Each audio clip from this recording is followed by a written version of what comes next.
ito yung customer natin magpapagawa sa atin. Yan. Naka check engine yung Toyota Wigo niya. Ayan. Tapos palyado itong makina. Yan. Read natin. Yan. Palyado. Oh. Palyado itong makina yan, no. Okay. Ito tayo sa harapan. Yan. Ito yung makina, palyado.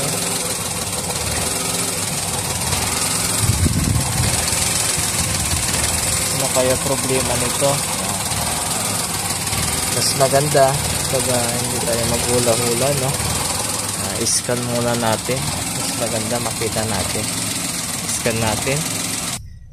Yan, ito yung lumabas sa scan. Yung i-scan natin, yan. Okay. Misfire, yan. Misfire number 1. Tapos number 3. Yan. Pero may nilabas siyang cylinder number 3 injector system. Yan, hindi nagpa-function yung number 3 na injector. Maliban pa yung misfire na number 1 na spark plug. Yan.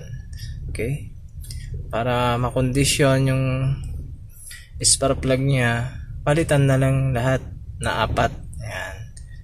Pero ito yung importante na palitan, itong injector, yan, number 3. Pero i-check muna natin yung wiring nito Toyota Wigo, kasi minsan na nawawala lang ng contact yung wiring. Yan.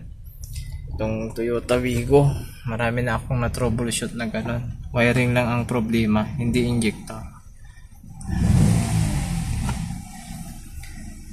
Update ko kayo mamaya. Babaklasin na natin itong Toyota Wigo. Check na natin yung problema niya para makita natin yan, no?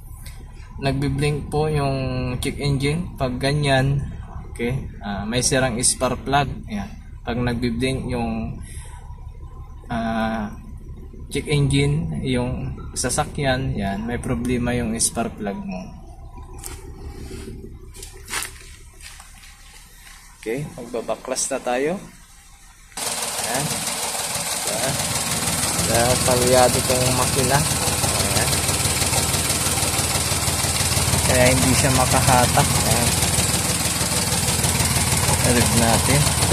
Ayan. Ayan.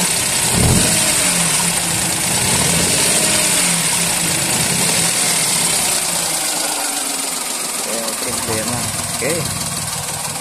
Bago natin palitan itong injector, check muna natin yung mga linya.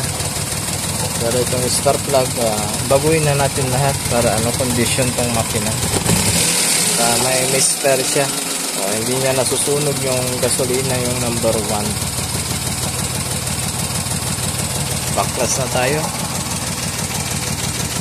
Okay. Hindi na natin na video, no?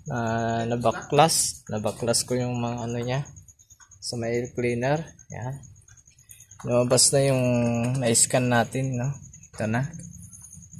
Sa injector number 3. Kaya hindi nagpa-function. Ito na siya. Yan. Kita nyo? Yan. Putol. Okay. Putol yung isang wire. Yan. Kaya hindi nagpa-function yung injector. Okay. Yung cylinder number 1, ito naman yung spark plug, o palitan na rin natin na 3 spark plug ito. Okay, yan lang yung problema.